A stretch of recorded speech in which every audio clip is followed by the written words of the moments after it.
Welcome to Self-Care Saturday with Indy Jones. Today, we're going to discuss the framework for the color of my resilience, a guided self-care journal for Black men. And then I also have one for Black women. So as I wrote the journals and really thought about maybe the best way to present the information and reaching out to Black men and Black women that I knew who have a lot going on, who I think have a lot to say, a lot to offer, and people who I just respect as people and also as professionals. So we have two of those wonderful individuals today who agreed to come on to share their stories, to share their perspective, and just to lend me their time. And they're going to introduce themselves. And then we're just going to jump straight in and have hopefully a really nice, rich conversation. I shouldn't say hopefully, because with these two men, I know that will be the case. So Chad, would you like to begin and introduce yourself? Yes, absolutely. And thank you for having me. My name is Chad Eric Smith, and I am a man who wears many hats. I am an actor, I am a filmmaker, screenwriter, director, producer, musician. I'm also the director of communications and brand management at Mural Arts Philadelphia, which is the largest public arts program in the country. I am a native of Washington, D.C., born and raised, but now I am living in Philadelphia, Pennsylvania. So just excited to be here. I kind of very succinctly describe myself as a storyteller, because pretty much all those things I listed is that. And yeah, I'm excited to have this conversation. I think it's really important. Thank you. Thank you. And Will? Yes, hello. First of all, once again, thank you for having us to be part of this. My name is William Jones. I am an Afrofuturist. I'm a historian. I am a writer, public speaker, an artist.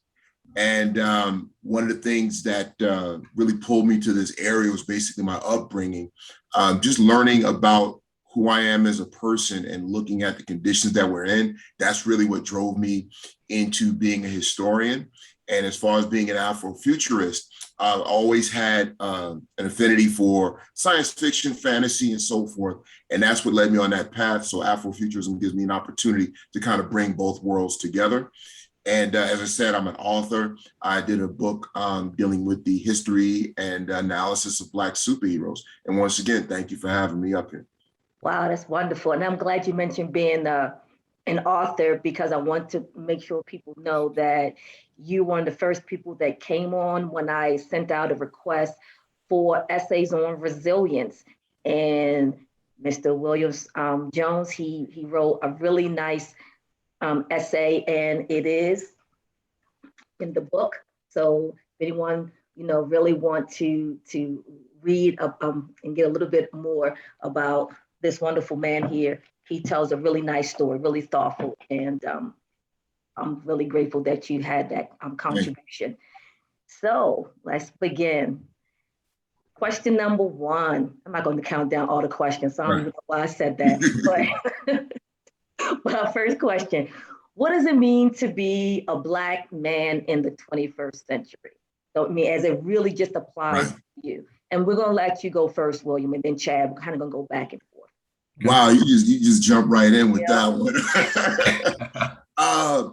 For me, it has been to be a Black man in the 21st century. The first word that popped into my mind is strength. I believe that Black men have this incredible strength that we don't even recognize. I think that one of the things that we need to know is we are a threat without even realizing it. Folks in power are some of the most paranoid people you could ever see. And they recognize strength before the strength recognizes itself.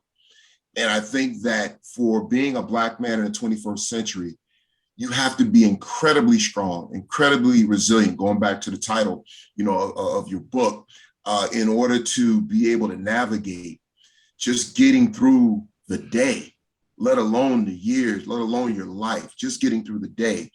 And I think being a Black man in the 21st century means that a lot of your pain goes unnoticed. Mm-hmm. a lot of it goes unrecognized. A lot of it is not taken seriously. And that has cut like a double-edged sword, because that has been something that has really worked against us, but at the same time has strengthened us. I think being a Black man in the 21st century is probably one of the most challenging things a person could be, especially in this country. So I'm sure some other things are coming to mind, but those were the first thoughts that came to me when you posed that question. Wow, that's a lot. Thank you. And just this note, it's going to be so many layers to the questions and what you say that we can't even pull them back all the way. Exactly. We're kind of like just dipping our toe into this conversation, but it's definitely a conversation that needs to take place, and it's really overdue. So thank you for sharing and kicking us off really well. So Mr. Chad Smith. Yeah, at first I was thinking resilient, but I didn't want to be redundant. But I think also exhaustion. Exhaustion, I think, is a word that really, for me, describes for me and a lot of Black men what it feels like to be Black in the 21st century. To learn about the history of the Black man in America is exhausting in and of itself. And then what compounds it is to live in the 21st century, knowing the history and feeling like there's been such slow movement for things to change, for the needle to be moved.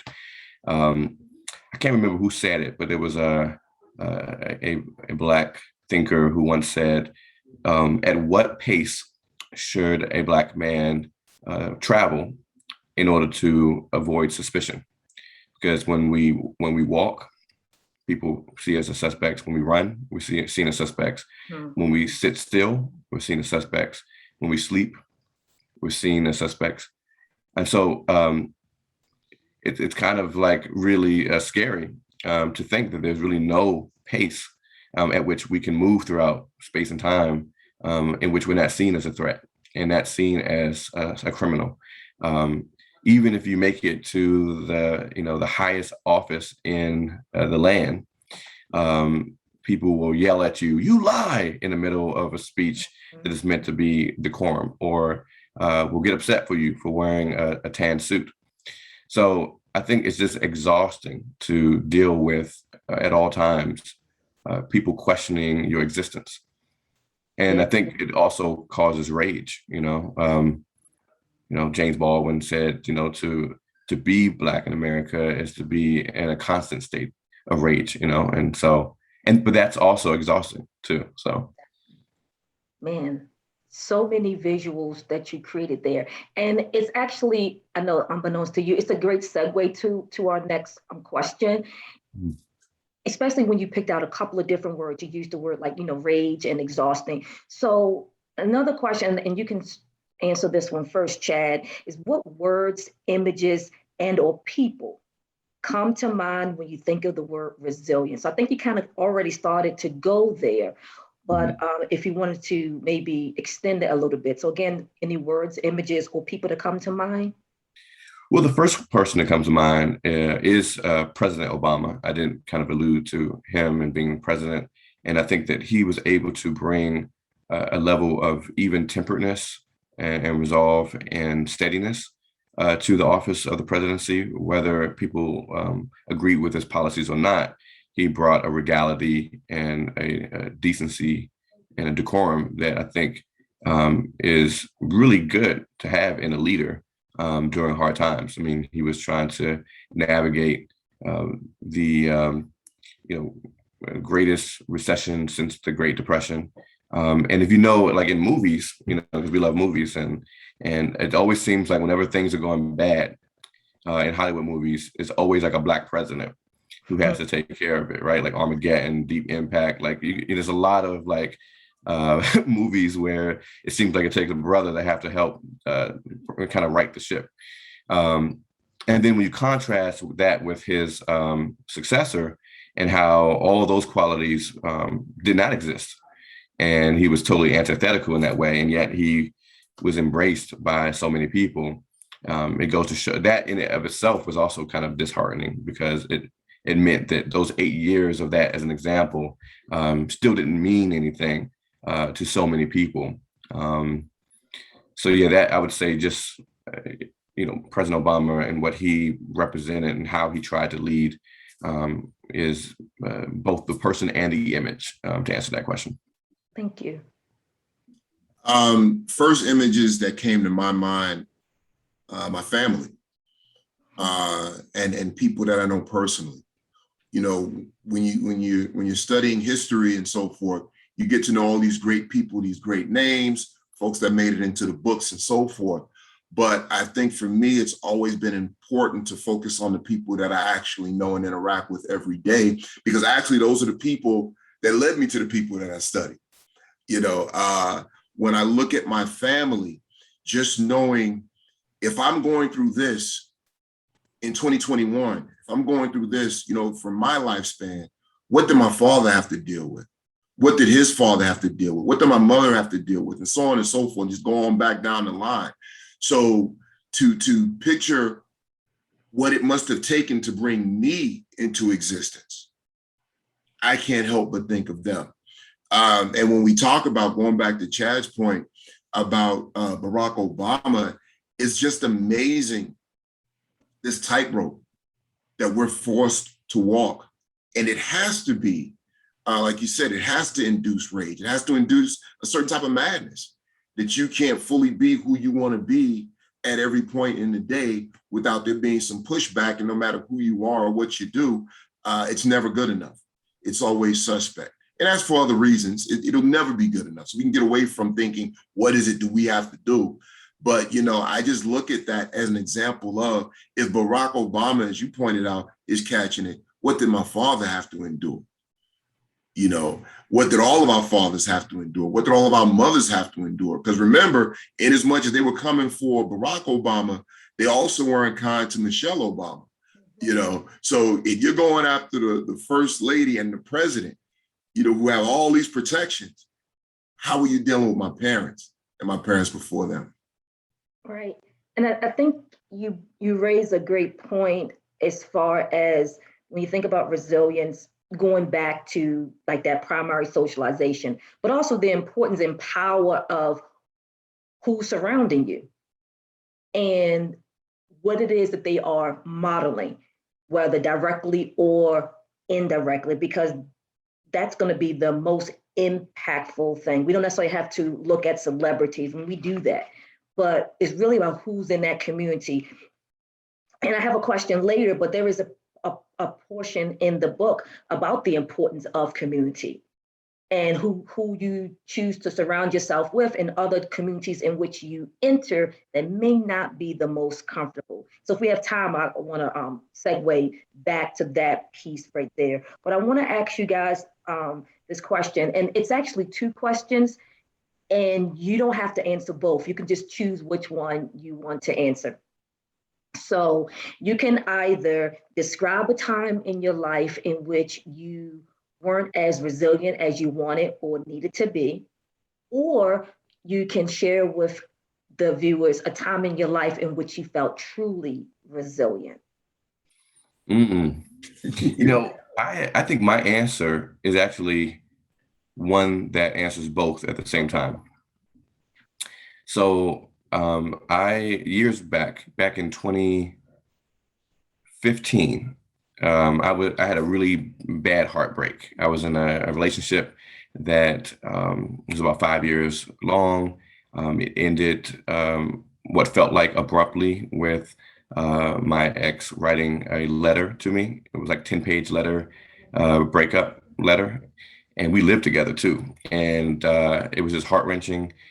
And, you know, months later, she was pregnant and then got married. And, you know, it was just so quick. And it was just really hard for me. In fact, I ended up going to, seeing a therapist. I was on antidepressant and anti-anxiety medicine. I was just really broken up by it. But what came out of it, what spawned out of that, was a short film that I wrote, produced, and directed called Rumination, which was about a heartbroken man who travels into the past for a second chance at a failed relationship. And that film put me on the path of where I am today. That film was at over 30 film festivals, won over 20 awards. from the West Coast to the East Coast. I was traveling all over to film festivals and talking about how I was able to turn lemons into lemonade. I did speaking events regarding it. In fact, Will Jones spoke at one of the events regarding rumination, and that put me on the path of creating my film production company, Mr. Duke Productions. It also put me on the path of creating films on the other side of the camera as a content creator, writer, director, producer. And that's what led me to becoming the first man and the first person of color to be the director of communications at the largest public art program in the country, Mirror Arts Philadelphia. So what ended up feeling like a moment in my life where I didn't feel resilient, where I felt like I was really broken by heartbreak, ended up turning into a moment where I was able to use that to take me to the next level. Wow, wow. And and you added a piece, and I know in the conversation that I had yesterday with Experience J and Jim McBride, they both also mentioned having points in their lives in which they struggled and they sought professional help. And I think that's important to highlight, probably even more so when you think about the Black or African American community, in which a lot of times we may need that help and we may not seek it. And not just the mental health, but sometimes even just the the physical health, as far as going to doctors the way we should. So I'm glad that you mentioned that, and that is definitely part of self-care, that for some of us we may not take it seriously as perhaps we should. So thank you for sharing that, Will. Yeah. Wow. You just hitting it today. You know, I'm gonna tell you right now, this is the first time I share this with anyone. Uh-oh. So Okay. just between us. When this happened some years ago, and this was the first time I decided to step out on my own and try to do my own thing in terms of, being independent, being an entrepreneur. And to go back to the point, I think that your greatest weakness or your greatest low moment can become your greatest high if you know how to deal with it. So I stepped out on my own and I got crushed. And I lost everything, and that's when, going back to this thing of community, when my family and my friends really surrounded me, and some of them, because I was really keeping it close to the vest, going back to this thing of you got to be strong, certain things I wasn't sharing with people, but I don't know if they knew me well enough to know something was off, but they were lending support when they didn't even know it. And what happened was, you step out on your own, and maybe folks that have done this for the first time have this experience as well. I didn't know what I was doing. And I thought that the talent, I thought that the drive, I thought that the passion for what I wanted to do was going to be enough. And I left out the planning, I left out the strategy, I left out all the things that a business person should do to be successful. And I couldn't figure out why it didn't work out. Mm-hmm. So it gave me an opportunity to gather myself. And it took a while, because you have this thing of, defeat, you have this thing of self-worth, how are folks looking at you when they're not really even thinking about it like that, but you convinced yourself that other people see you a certain way. So I had to deal with all of those things, but at the same time, not lose sight of what I wanted to do, not lose sight of what I wanted to accomplish, and basically not to surrender simply because I got knocked down. And I was so fortunate to have people in my life, my parents, my family, my wife, and so forth, that were able to rally around me. And my father, who was also an entrepreneur, was able to share his story and the things that he went through in building, business and so forth, being on your own. And that was really therapeutic for me to hear that. So out of that experience, the Afrofuturism Network was created.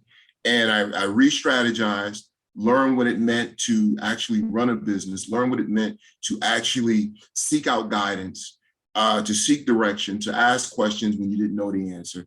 And from that point forward till now, right up to this point I'm talking to you, this ongoing success story. So yeah, that low moment actually ended up becoming my high moment. And one last thing, I just remember waking up every day when I just felt like I couldn't.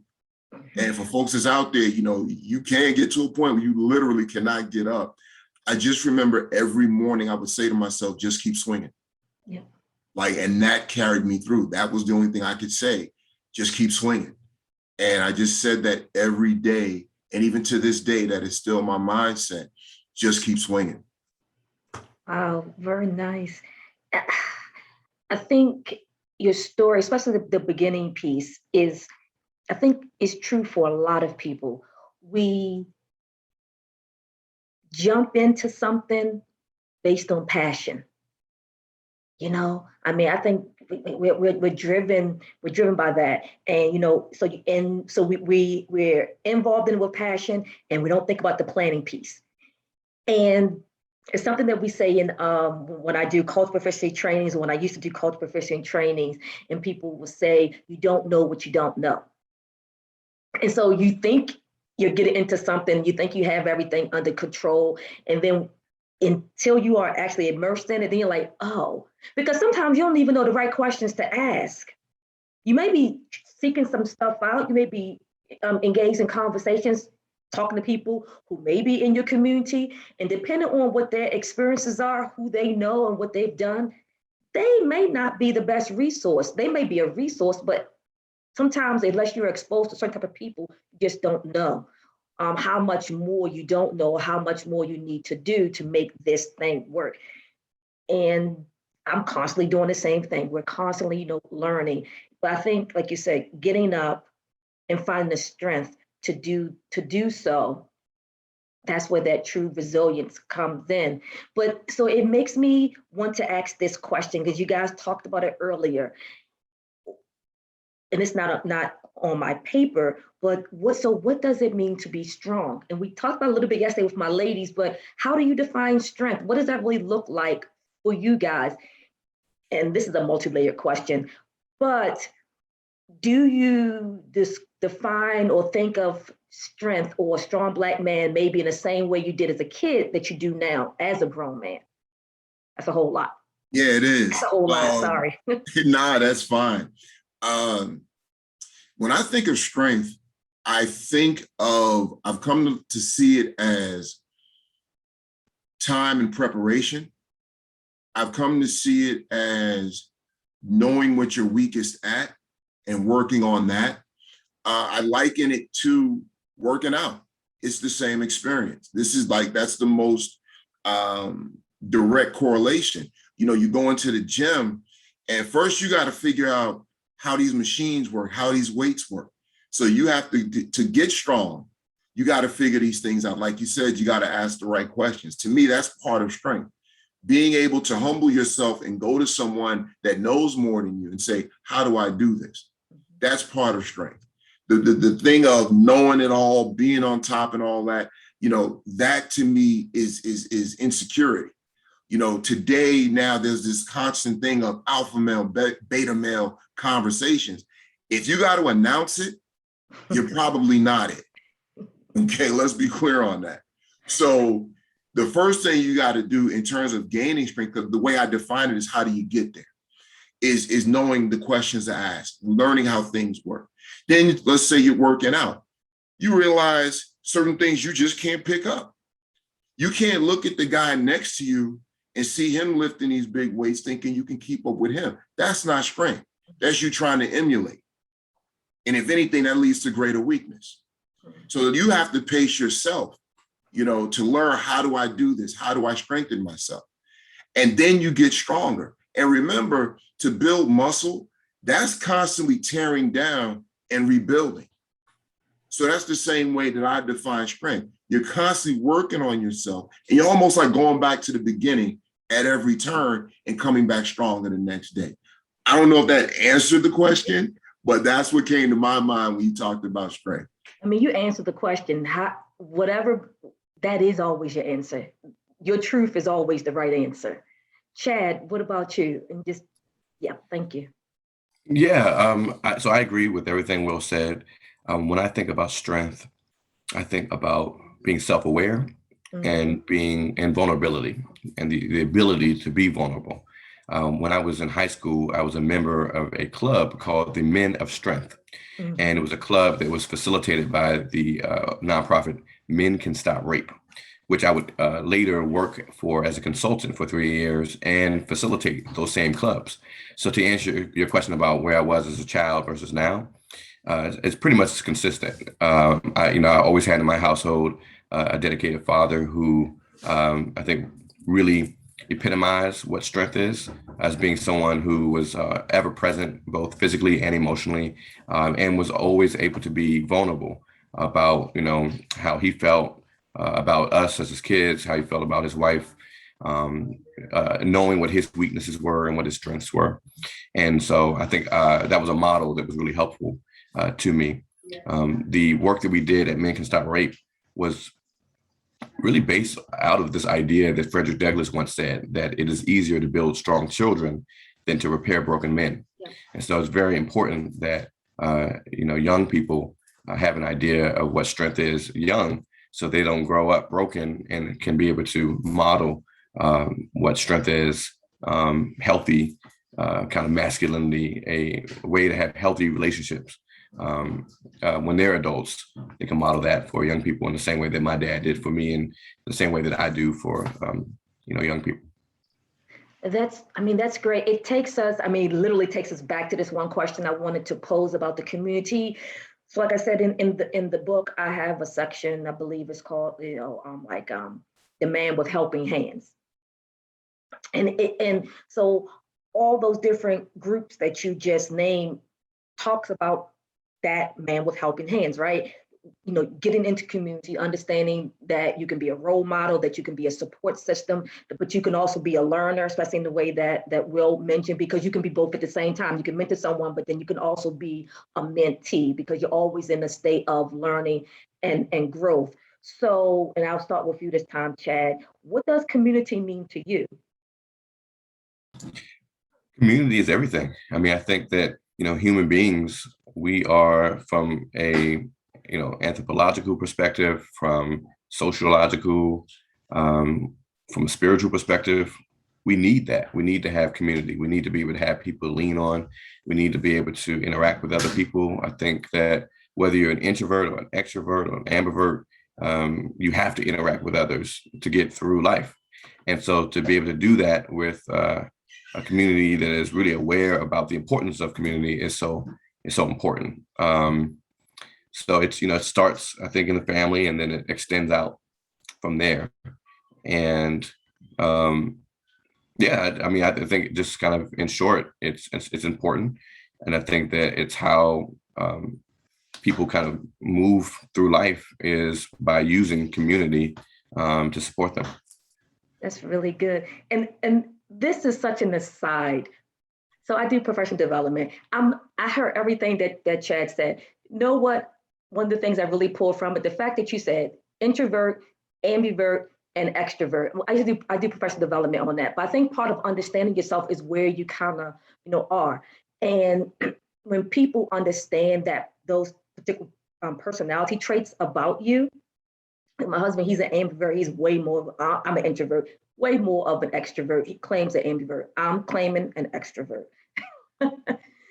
But even in that, with being a married couple, you have to really understand how to negotiate that when you have those different personality types, whether it's in the family, whether it's in the school system, in the work environment, and that really can impact how you perceive others, but also how you perceive yourself. So I was just impressed with that, and it made me think about in education. But I think that type of knowledge of self and others becomes really important with interpersonal relationships. Yeah, I got my bachelor's degree in psychology at the University of Pittsburgh. And so I've always been really interested in human behavior, why people do what they do, personality traits. So yeah, that's kind of why I was able to kind of pull those type of terms out. I love it. This is look. I just had to mention that. They really have to, but I love it so much that you said it, because I think it really is important that people understand what they bring to a situation. And then I know Will, you talked a lot about community, but did you want to add anything more as far as what community really? Yeah, I think today we can see the importance of community, because in my opinion, the community is absent. So you can see, especially for Black folk, the direction that we're going in many ways, because the community has been under attack. So you're starting to see certain things dissolve. You're starting to see these things that are no longer happening in our communities, and you're seeing the results of it. And I think that's a big part of it.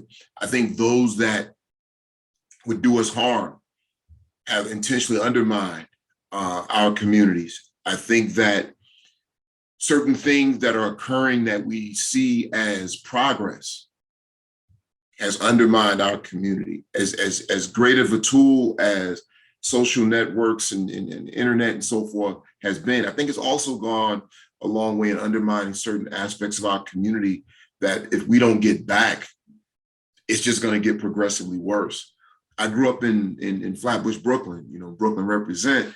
I gotta say that. That's like, that comes when you, that comes with being born in Brooklyn. You gotta say that. But I just remember how important community was for me, in the sense that we looked out for one another. Certain things were passed down from one generation to the next that simply are no longer being passed down. And nothing, it didn't have to be anything big, just small things.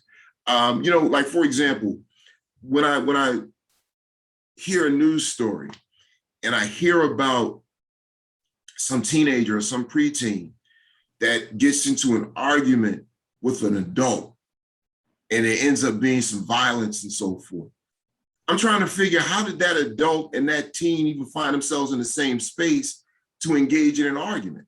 Because I go back to my upbringing, because of the community and the rules that we established, if you were younger, you didn't even engage with the adults. You know, and by adult, I mean like late teens. You know, that was kind of like a rule that the community established. That's no longer there. When I look at remembering seeing like my sister being on the porch, getting her hair done by the neighbor, you know, how that built community. And I don't know if that's still happening. How the stories were being told, you know, morals and mores were being passed down from one generation to the next. So I think that if we talk about the strength of a community, look at what's happening today in absence of it, and you can see why it's so important. Okay, so if we go with that, so when you talk about journey, it's all about the individual, right? But that individual is always part of a family, part of a community, part of a, you know, this bigger, broader society. But it always starts with that individual, correct? In the end, it's that individual. So when you think about self-care, so in the book, I have what I refer to as a self-care checkup.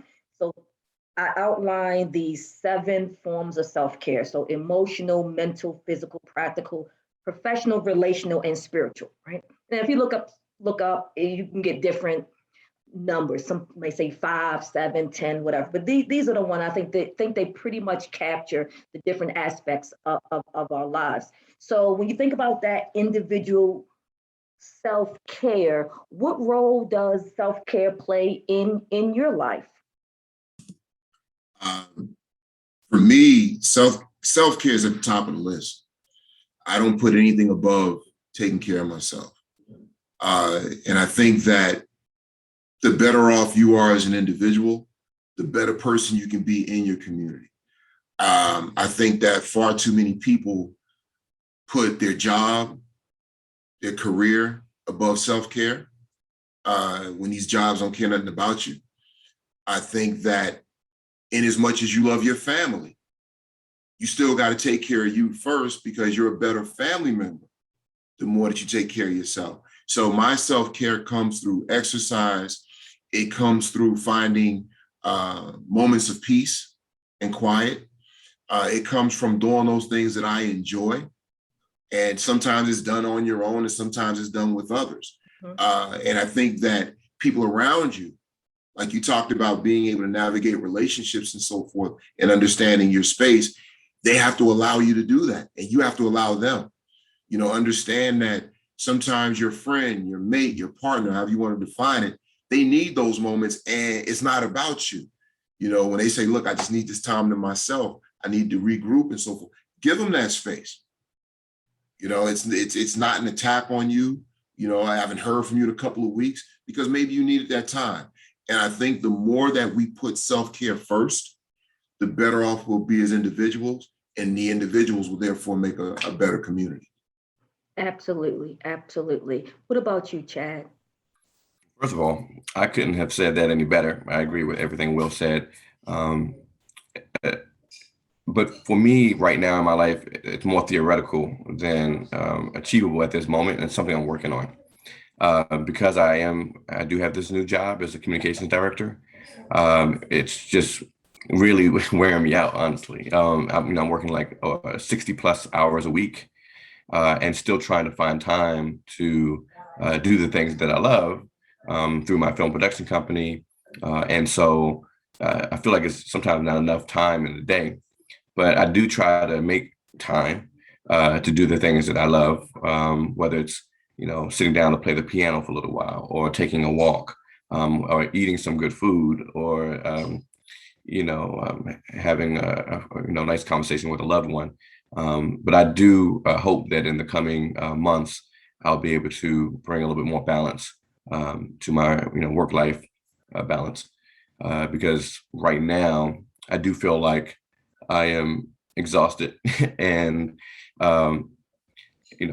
I know that the moment I'm going through right now is a setup for something greater. And so maybe it's kind of like short-term sacrifices of my, of me, of myself. But I do want to kind of get back into putting more emphasis on my self-care, because I know that in the long run, that's more important anyway. So. Yeah, and I know, and I was thinking, because I think and I'm no exception, so please hear this the right way. It's going to always be something, right?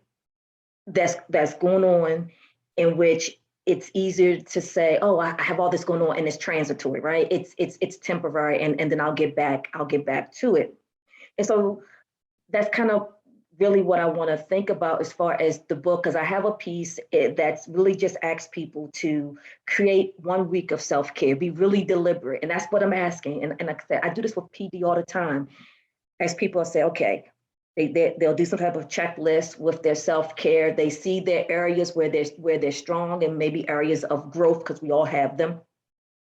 But unless we're deliberate and conscious and consistent, a lot of times we just simply won't do it.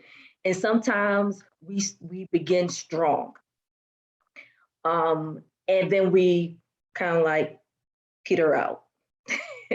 And when you mentioned exercise, I'm like, I have such resilience to certain things. That is not one of them.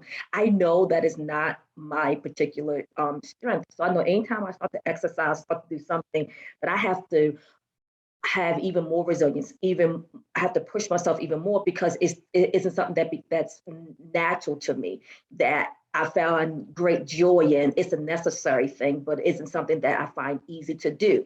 And that's just how life is. It's things that you should do, and we don't all do those things equally well or enjoy them all at the same high intensity level. So my suggestion is, even if it's just small things, think about it. So you talk about your professional care. Some of that can be really small things that you may be able to do on a daily basis. Like if you aren't getting, let's say, your lunch in, make sure that you have your lunch. As a teacher, you can't believe how many teachers will go the whole day working with kids and they will not eat. That is not unusual, especially for elementary school teachers. And it's like, no, you have to do that. So even if you're not eating as much as you want, make sure that you're fitting that in. If you're not getting enough water in during the day, fit that in. If you have to physically make sure you get yourself up from the computer, that's what I have to remember too during the day, because I'm really sedentary as far as the work that I do. I have to be conscious about get up, walk around, get that blood flowing. But that's kind of what we're talking about, being really deliberate and conscious about it, because it's so many things that's easy for us in our mind to put before self-care in our and just our mental and physical and all around well-being. So that's just my little thing. Can I just say something about Yeah. that? I just can't emphasize that enough. Folks out there, y'all know this. No job has ever stopped because you got sick. No job, no business. You got the heads of businesses that die and the business keeps going. Yep. These folks will wear you out. And then when you can't show up, they want to know why. Yeah. You have to find time to take care of yourself. You have to put that in your schedule the same way you schedule them. You have to find the time to eat. You have to find the time to exercise, drink water, to do those things that bring you peace. Because what happens is this society is designed to wear you out if you allow it. Because you're a resource. And what this system does is, you know, if we're talking about, and I don't want to go there, but if you're talking about that capitalist mindset, the capitalist mindset is to wear out a resource until the resource is no longer usable. Then you discard it. And that's how they treat people. So I can't say this enough for everyone. Find that time to exercise, walk your dog, like you said, Chad, play your piano, get a little, just a little corner in your room to just sit in peace. Cut the phone off. Yep. I have purposely cut off my phone for hours at a time every day, because that's another thing when I talked about how technology is a great thing that's cutting both ways. You know, this idea that you always got to answer your phone didn't exist, you know, 20 or 30 years ago. If you miss me, you just miss me. I'll find you. So we got to learn to take care of ourselves. Oh, That's real. I recently have started pausing my inbox. nice. I found this, someone hit me to this really cool app called Boomerang for Gmail. And it allows you to send recurring emails. So that way, that's one thing I don't have to do. It's every other Monday, there's an email that goes out to a group of people, reminding them something. I can schedule emails. Gmail already has that function, but Boomerang allows you to do that as well. But it allows you to pause your inbox, and you can choose when it automatically unpauses at whatever time and date that you want. And that's been really helpful, because when those emails don't come in, they're out of sight, out of mind. So yeah, I'm definitely going to be more intentional about creating recurring self-care into my schedule. I made a joke at work the other day that the work is so relentless that sometimes I feel like I need a catheter and a saline drip to keep the work going. And while they laughed, I don't think they realized that it was the truth was right there in their face, that this was something that is unhealthy. But you know, that's a whole other conversation for another day. No, I mean, I think you guys gave great examples of, you know, there are big and small things that we can do as far as self-care. It doesn't have to be this big production.